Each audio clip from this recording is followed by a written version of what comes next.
सभी को trick centre की ओर से गुड इवनिंग। चलिए सवाल को बनाते हैं। TRN के 33वां कोड है, ध्यान से आप सभी देखेंगे। सवाल नंबर 1 का आता है 32 स्टार 15। ध्यान देना है, पहला नंबर सवाल है 32 स्टार 15। तो कहता है यहाँ स्टार के स्थान पर क्या होगा ताकि यह 15 से पूर्णतः विभक्त हो जाए। 15 से विभाजता का नियम आपको समझना पड़ेगा कि 15 से विभाजता का नियम होता क्या है। 15 से विभाजता का नियम वही होता है जिसको 5 और 3 डिवाइड करें, वही 15 से विभाजता का नियम होता है। तो इसमें 3 अप्लाई कर दिए और 5 अप्लाई कर दिए। अगर दोनों काम करेगा तो फिर 15 काटेगा, अन्यथा नहीं काटेगा। देखिए सबसे पहले 5 का विभाजता का नियम होता है, लास्ट में 5 तो 5 तो इसको डिवाइड कर रहा है। अब 3 का विभाजता का नियम इस पर लगाते हैं। 3 का नियम होता है सभी अंकों का जोड़। तो 3 2 5 स्टार के स्थान पर हमको पता नहीं है, 5 1 6 6 5 11 11 आया, लेकिन स्टार के स्थान पर कुछ रहता तो फिर क्या होता, उसको भी जोड़ लेते, फिर उससे 3 से कटाते। तो 11 तो हालांकि 3 से कट नहीं रहा है, तो यहाँ पर स्टार के स्थान पर क्या अगर 1 रख देते हैं तो ये 12 फुट जाएगा, तो इसको 3 डिवाइड कर देगा। तो इसीलिए स्टार के स्थान पर क्या होना चाहिए, 1 होना चाहिए। ये उत्तर हो जाएगा 1। समझ में आ गया, आंसर 1 होगा। क्योंकि 3 से विभाजता का नियम होता है सभी अंकों का योगफल यदि 3 से कट जाए तो उसको 3 पूरा डिवाइड करेगा। और 5 से विभाजता का नियम होता है कि लास्ट में 0 और 5 रहे तो वो 5 डिवाइड करेगा। बस इतना ही काम करना और कुछ नहीं करना है। चलिए सवाल नंबर 2 पर आइए, 2 को देखते हैं, सवाल नंबर 2 को बनाते हैं। सवाल नंबर 2 यहाँ पर कहता है, 2 नंबर कहता है यहाँ पर 7 3 2 4 6 स्टार 3 2 0। तो कहता है स्टार के स्थान पर क्या होगा ताकि ये 20 से पूर्णतः कट जाए। तो 20 से कटने के लिए आपको कुछ नहीं करना है, 5 और 4 का नियम लगाना है। 5 और 4 का नियम यदि लग गया इस पर तो समझिए 20 इसको काटेगा, अन्यथा नहीं काटेगा। तो देखिए 5 का नियम होता है लास्ट में 0 हो गया तो 5 काटेगा। 4 का नियम होता है लास्ट 2 अंक, लास्ट 2 अंक, ये 20 को 4 काट रहा है, इसका मतलब ऑलरेडी ये कटा हुआ है, 20 से पहले से कटता है। तो यहाँ पर स्टार के स्थान पर कुछ भी डाल दो, कोई मतलब नहीं है, वो पूरा पूरा कट जाएगा। तो स्टार के स्थान पर क्या डाल सकते हैं, स्टार के स्थान पर सभी हो जाएगा। 1 भी डालो, 2 भी डालो, 3 भी डालो, 4 भी डालो, कुछ भी डाल दो, वो पूरी तरह कट जाएगा। स्टार के स्थान पर कुछ भी हो सकता है, इससे कोई मतलब नहीं, सभी आंसर हो जाएगा। समझ में आ गया। सवाल नंबर 4 की ओर आइए, 4 को देखिए। सवाल नंबर 4, सवाल नंबर 4 यहाँ पर कहता है 4 स्टार 2 3 5 में स्टार के स्थान पर क्या होगा ताकि ये तो अभी लिखे हुए थे 20 से पूर्णतः कट जाए। 20 ऊपर पर भी था और 20 नीचे में भी है, तो इसका आंसर आप देंगे कि आंसर क्या होगा। लेकिन यहाँ पर देखिए, यहाँ पर स्टार के स्थान पर कहता 20 से कट जाए, तो 20 के काटने के लिए 5 और 4 होना चाहिए। 5 इसको काट रहा है, लेकिन 4 से विभाजता का नियम लास्ट 2 अंक होना चाहिए। 4 इसको डिवाइड नहीं कर रहा है, इसीलिए नन ऑफ दीज हो जाएगा। इनमें से कोई नहीं आंसर होगा। ये 20 से नहीं काटेगा, 20 से नहीं काटेगा, यहाँ पर 20 से नहीं आंसर होगा, नन ऑफ दिस हो जाएगा, आंसर हो गया। अगला सवाल आएंगे, सवाल नंबर 5।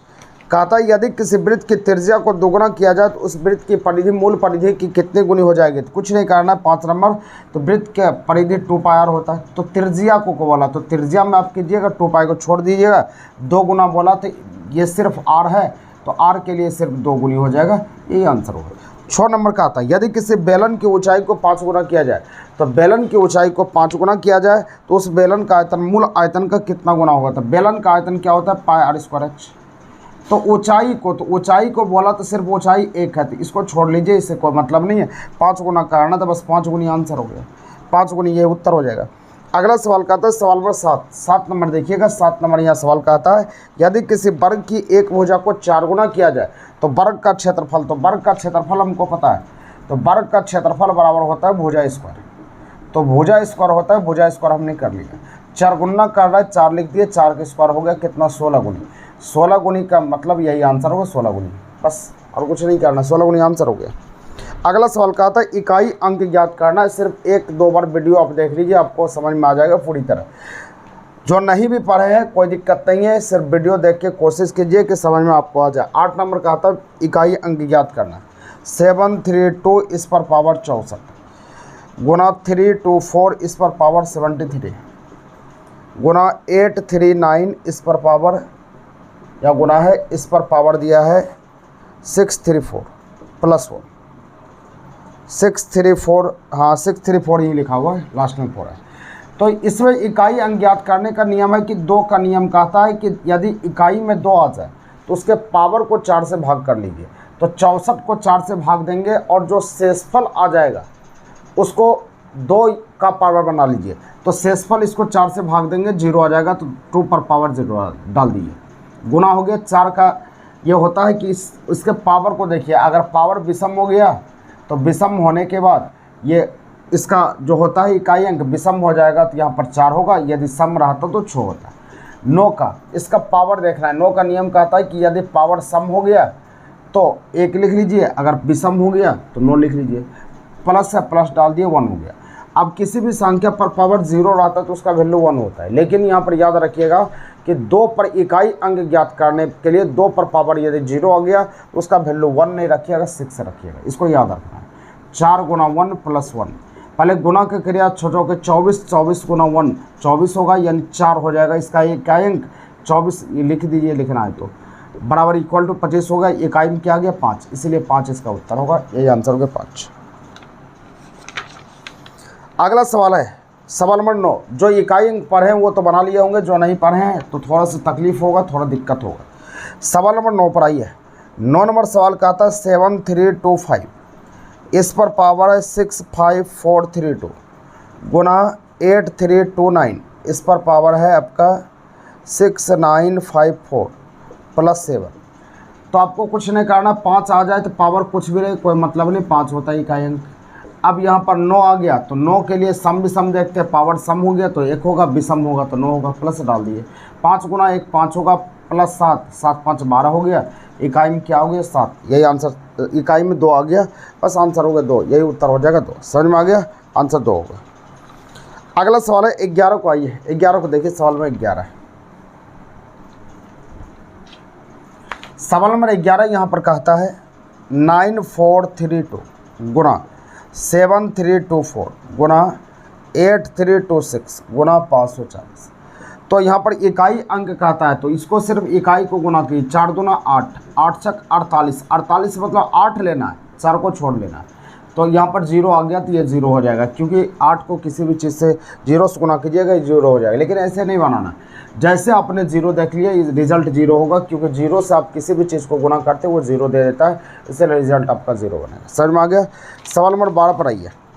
12 नंबर सवाल देखिए, यदि किसी विद्यार्थी को किसी संख्या का 5 गुना ज्ञात करना था। बोला जा रहा है कि किसी विद्यार्थी को किसी संख्या का 5 गुना ज्ञात करना था, मतलब 5 गुनी ज्ञात करने के लिए कहा गया, लेकिन उसने गलती से 8 गुना ज्ञात कर लिया। ये सही था, लेकिन गलती से 8 गुनी ज्ञात कर लिया, ये गलती हो गई। इस प्रकार कहता है, इस प्रकार उसका उत्तर 120 आया। मतलब 8 गुनी ज्ञात किया तब ने 120 आया। तो 8 गुनी ज्ञात करने के बाद 120 आ गया, तो यानी 120 वैल्यू है 8 गुनी का। 8 यहाँ जिसका वैल्यू रहेगा उससे डिवाइड कर लीजिए। और हमको कहता है तो बताइए कि मूल संख्या क्या है। तो मूल संख्या 1 पर होता है, बस 1 से गुना कर लीजिए और कुछ नहीं करना है। बस इसको काट लिए, 15 बार में कट जाएगा। ये आंसर हो गया मूल संख्या 15, यह उत्तर हो जाएगा 15। समझ में आ गया, 15 आंसर होगा। सिर्फ ध्यान दीजिएगा, जिसका वैल्यू रहता है उससे भाग दीजिए और जिसको पता करना है उससे गुना कर लीजिए, आपका आंसर हो जाए। जो नहीं पढ़े हुए हैं थोड़ा दिक्कत होगा, टेंशन नहीं लेना। अगला सवाल आइए 12 पर। यदि किसी विद्यार्थी को किसी संख्या का 3 गुना ज्ञात करना था, किसी विद्यार्थी को किसी संख्या का 3 गुना ज्ञात करने के लिए बोले कि 3 गुनी आप ज्ञात करो, लेकिन उसने गलती से 5 गुनी ज्ञात कर लिया। इस प्रकार उसका उत्तर 240 आया। इस प्रकार क्या, जो वो ज्ञात किया, मतलब 5 गुनी ज्ञात किया तब 240 आया। तो 5 गुनी ज्ञात किया तो जिसका वैल्यू रहता है उससे भाग करते हैं, तो और जिसको पता करना है उससे गुना करते हैं। तो मूल संख्या तो 1 पर होता है, 1 से ये कर लीजिए, बस आंसर होगा। इसको काटा लीजिए, इसको 8 बार में काटेंगे, सॉरी ये 24 है ना, 4 बार में कटेगा, 5 चौक 20 हो गया, ये 8 बार 48 बार में कट जाएगा, यही मूल संख्या 48 हो जाएगी। अगले सवाल की ओर आइएगा, सवाल नंबर 14। सेम सवाल है, यदि किसी विद्यार्थी को किसी संख्या का 10% ज्ञात करना था। बोला जा रहा है कि 10% ज्ञात किया, लेकिन उसने गलती से 20% ज्ञात कर लिया, गलती हो गया। इस प्रकार उसका उत्तर 220 आया। तो इस प्रकार उसका उत्तर 220 आया, मतलब गलती ज्ञात किए तब ना 220 आया, 200 आया, सॉरी 200 आया। तो मतलब यहाँ जो गलती किए तब ना 220 आया, 200 आया। तो जिसका वैल्यू रहता है उससे डिवाइड करते हैं और जिसको पता करना है उससे गुना करते हैं। तो हमको पूछता मूल संख्या क्या है। जिसमें प्रतिशत नहीं लगा तो मूल संख्या 1 पर होगा, जिसमें प्रतिशत लगा रहेगा तो मूल संख्या 100 पर रहेगा। इसको याद रखिए। इसको काट सकते हैं, 0 0 खत्म हो जाएगा, 10 बार में कट जाएगा। तो यहाँ पर आपका आ गया 1000। तो मूल संख्या आपका 1000 होगा, यही आंसर होगा 1000। समझ में आ गया। जिसमें प्रतिशत लगा रहेगा उसमें मूल संख्या 100 पर, जिसमें प्रतिशत नहीं लगा रहेगा मूल संख्या 1 पर होता है, इसको याद रखिए। चलिए अगले सवाल की ओर आइएगा। सवाल में 15 नंबर सवाल कहता है x + 1/x बराबर 9 हो गया। तो कहता है x² + 1/x²। इसका मान ज्ञात करना कुछ नहीं है। इसको ज्ञात करने के लिए स्क्वायर सिंपल फॉर्म को स्क्वायर ले जाना है, तो इसका स्क्वायर कर लीजिए। प्लस रहेगा तो माइनस यहाँ 2 कर लीजिए, बस आंसर हो जाएगा। और ज़्यादा कुछ नहीं करना, ये विशेष हम बताए हुए हैं आपको क्लास में, इसका सूत्र पर तोड़ के बताए हुए हैं कि सिंपल फॉर्म में आपको करना क्या है कि सिंपल को हम स्क्वायर में ले जाएंगे, तो इसका स्क्वायर कर लिए। प्लस रहेगा तो माइनस कीजिए, माइनस रहेगा तो प्लस कीजिए। ये 81 होगा, 81 में 2 घटा दिए, 79 आंसर होगा। ये उत्तर हो जाएगा, 79 आंसर होगा। जैसे यहाँ पर कहेगा x + 1/x बराबर 3 दे दिया, तो हमको कहेगा x² + 1/x²। करना कुछ नहीं है, 3 के स्क्वायर 9 हो गया, बस 2 घटा लीजिए, 7 आंसर होगा। इधर ही काम करना, उत्तर हो जाएगा। चलिए अगले सवाल की ओर आइएगा। सवाल नंबर आपका है 16 नंबर सवाल कहता है आपका, यदि किसी विद्यार्थी को किसी संख्या का 25% ज्ञात करना था, 25% बोला कि आप 25% ज्ञात करो। किसी विद्यार्थी को किसी संख्या का 25% ज्ञात करना था, उसने गलती से उस संख्या का 40% ज्ञात कर लिया। 40% ज्ञात कर लिया, ये गलती हो गया। इस प्रकार उसका उत्तर 240 आया। 240 किस प्रकार आया, जो गलती किया वही ना, 40 हो गया। तो हमको कहा था मूल संख्या, तो प्रतिशत वाला मूल संख्या 100 पर होता है, इसको याद रखना है। इसको 6 बार में काट सकते हैं, तो मूल संख्या कितना हुआ 600, ये उत्तर हो जाएगा 600। अगला सवाल आएगा सवाल में 17 में कहा था किसी वस्तु को 500 रुपया में खरीद कर 800 रुपया में बेचा गया, तो लाभ % क्या है। 500 रुपया में खरीदना मतलब ये मूलधन हो गया। 500 रुपया में आप खरीदे और बेच दिया इसको 800 रुपया में, तो कितने रुपया का फ़ायदा हो गया, 300 रुपया। तो लाभ प्रतिशत बराबर सूत्र होता है लाभ गुना 100, लाभ गुना 100 बटा क्रय मूल्य। 500 रुपया में खरीदे, 500 से डिवाइड कर लिए, 5 बार में इसको काट सकते हैं, 5 बार में ये कट गया, और यहाँ पर 6 60, बस 60%, बस ये उत्तर होगा, ये उत्तर 60%, यही आंसर होगा 60%। अगले सवाल की ओर आइएगा। सवाल नंबर 18 की ओर आइए, 18 को समझिए। सवाल नंबर 18 सिर्फ देखते रहिए, इसको बनाते रहिए, समझ में आते रहेगा। 18 में कहा था यदि एक घोड़ा को 20,000 रुपया में खरीद कर 15,000 रुपया में बेच दिया, तो कितना % हानि हुई। यहाँ क्लियर दिखता है कि 5,000 रुपया की हानि हुआ। तो हानि प्रतिशत का सूत्र होता है हानि गुना 100, मतलब 5,000 गुना 100 बटा क्रय मूल्य। क्रय मूल्य 20,000 है, 20,000 से डिवाइड कर लिए। इसको 4 बार में काट सकते हैं, इसको 25 बार में काट सकते हैं। 25% की हानि हो गई, ये उत्तर हो गया। सिर्फ सवाल को देखते रहिए, समझ में आते रहेगा। 25% हानि हो गया। अगला सवाल का आता है भिन्न छांटिए। सवाल नंबर 19 को देखिए ध्यान से। भिन्न को छांटने का रहा है, तो भिन्न को छांटने का रहा है। ए नंबर है Mn, बी नंबर है Rs, सी नंबर है Cx, डी नंबर है Dw, उसका ई नंबर है L। देखिए M को उल्टा N, और यहाँ पर C को उल्टा X, D को उल्टा W, L का उल्टा O, लेकिन R का उल्टा I होता है, S नहीं होता, इसलिए भिन्न अलग हो जाएगा। यही 19 का बी आंसर हो जाएगा, क्योंकि M को उल्टा N सारे को उल्टा दिया है, लेकिन RS का उल्टा नहीं होता है, इस कारण से ये गलत हो गया। अगला सवाल है 20 नंबर PT। 20 नंबर का आता है PT, बी नंबर है CH, सी नंबर है EI, डी नंबर है IN, और ई नंबर है OS। देखिए P का नंबर 16, ये 20, ये L का नंबर 12 और 8, 5 और 9, 9 और 14, 15 और 19। क्या देखिए 16 से 4 का अंतर, 12 से ये 4 का अंतर, 5 से ये 4 का अंतर, यहाँ पर भी है 9, यहाँ 5 का अंतर हो गया, 9 5 14, या 15 से 19 हो गया, सब में 4 का अंतर, लेकिन इसमें 5 का अंतर है। ये 9, ये 14, 5 का अंतर हो गया, इस कारण से आपका डी नंबर आंसर होगा। समझ में आ गया। अगला सवाल का आता है शेर, बाघ, मगरमच्छ और चीता। मगरमच्छ तो पानी में रहता है और अन्य आपका ज़मीन पर रहता है, इसी कारण से आपका मगरमच्छ आंसर हो जाएगा। 22 का आंसर मगरमच्छ हो जाएगा। अगला है 23 नंबर। 23 नंबर सवाल का आता है 44, 30, 66, 88, 21 में क्या होगा। तो देखिए आपका 44 सम संख्या, 30 सम संख्या, 66 सम संख्या, 88 सम संख्या, लेकिन 21 विषम संख्या होती है, इस कारण से आपका 88 आंसर होगा, विषम संख्या हो।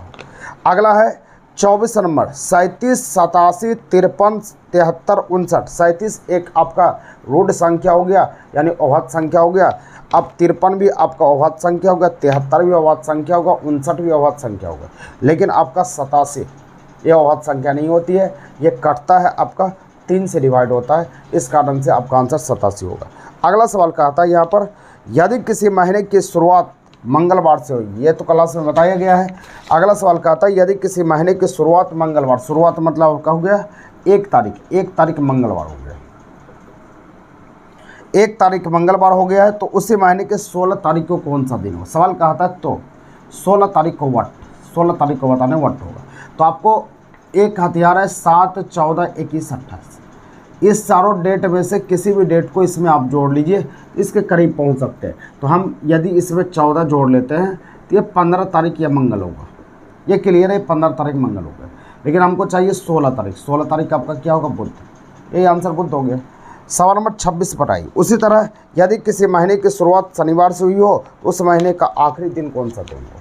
शनिवार शुरुआत मतलब 1 तारीख के शनिवार हो गया, आखिरी दिन चाहता है, आखिरी दिन हमको पता नहीं है, 16 बोला तो ये क्लियर हो गया, लेकिन इसमें आखिरी कहा तो आखिरी 30 भी हो सकता है, 31 भी हो सकता है, 28 भी हो सकता है, 29 भी हो सकता है। इस कारण से आखिरी नहीं ज्ञात कर पाएंगे, इसका आंसर होगा ज्ञात नहीं कर सकते हैं, यही आंसर हो जाएगा। अगला सवाल कहता है, यदि किसी महीने के 28 तारीख को सोमवार हो, 27 नंबर आइए, 28 तारीख को सोमवार, 28 तारीख को कहा कि सोमवार है, तो उस महीने की शुरुआत किस तारीख से हुआ। शुरुआत मतलब 1 तारीख चाहिए, तो 1 तारीख बताने के लिए आपको कुछ नहीं करना है, सोचना है कि 1 कैसे मिलेगा। अगर 28 में 28 घटा देंगे तो ये 0 तारीख सोमवार होगा, 0 तारीख सोमवार हो गया तो 1 तारीख क्या होगा मंगलवार, यही आंसर हो गया मंगलवार। बस इतना ही आंसर मंगलवार हो गया, और 27 का आंसर मंगलवार होगा। 28 नंबर का था दुख मृत्यु सुख शांति, दुख मृत्यु सुख शांति होगा, यही आंसर होगा शांति। अगला है किताब लेखक प्रतिमा, किताब को लेखक लिखता है, प्रतिमा को मूर्तिकार बनाता है। प्रतिमा मतलब होता है कि मूर्तिकार उसको बनाता है, आंसर को मूर्तिकार। अगला है घड़ी समय तापमान, तापमापक, तो घड़ी समय देता है, तापमापक क्या देता है, तापमान का बताता है कितना तापमान है, तापमान आंसर हो जाएगा इसका। अगला सवाल पर आइए, सवाल में 31 से 35 चलता है, ध्यान दीजिएगा। सवाल में 31 से 35, 31 नंबर सवाल यहाँ पर कहता है, ध्यान देंगे, एक सवाल समझ जाइए आपको मज़ा आ जाएगा। एक सवाल समझने का प्रयास करेंगे, आपको बहुत मज़ा आ जाएगा। अगर ये समझ गए तो फिर दिक्कत आपको नहीं है। 4, 5, 8, 9, 6, 4, 2, 12, ये भैंस है, ये कुत्ता है और ये बैल है। अब सवाल जैसे कहेगा वैसे दिमाग लगाना है। सवाल कहता है कितने कुत्ते बैल हैं, तो कुत्ता को पकड़िए, इसके अंदर में जो है सब कुत्ता है। बैल, तो बैल इसके अंदर में एंट्री करवा दीजिए, कितने कुत्ते बैल हैं, इसके अंदर में घुस गया, जितना इस जाल में फंस गया बस वही कुत्ता बैल होगा। तो बैल होगा 5, 9, 6 हो गया, 9, 5, 14, 26 हो जाएगा, आपका आंसर 20 हो गया। इधर नहीं काम करता है। अगला सवाल कहता है कि कितने भैंस कुत्ते तथा बैल, कितने भैंस कुत्ते तथा बैल है। तो भैंस तो ये हो गया, कुत्ते तो कुत्ते यहाँ से घुसा, तो कुत्ते यहाँ से घुसा तो इसको लॉक कर दिया, लेकिन बैल भी होना चाहिए, तो बैल सिर्फ तो 9 है ना, तो 9 आपका आंसर हो गया। सिर्फ देखना है, चश्मा का कमाल है, चश्मा ठीक ठाक रहेगा तो दिखेगा। कितने भैंस कुत्ते हैं, तो भैंस, कितने भैंस कुत्ते हैं, तो भैंस यहाँ पर आ गया, तो भैंस आपका ये हो गया। कुत्ते, तो कुत्ता इसमें एंट्री कहाँ से मारा, यहाँ से मारा और इतना फंस गया, तब इसमें हो जाएगा 9, 4, 13, दोनों को जोड़ना पड़ेगा, 9, 4, 13 आंसर हो गया। अगला सवाल कहता है कितने भैंस केवल कुत्ते हैं, इसका आंसर आप देंगे, कितने भैंस केवल कुत्ते हैं, इसका आंसर बताएंगे क्या होता है। उम्मीद करते हैं कि समझ में आ गया होगा। नेक्स्ट वीडियो के साथ कल मिलेंगे, तब तक के लिए टेक सेंटर की ओर से जय हिंद।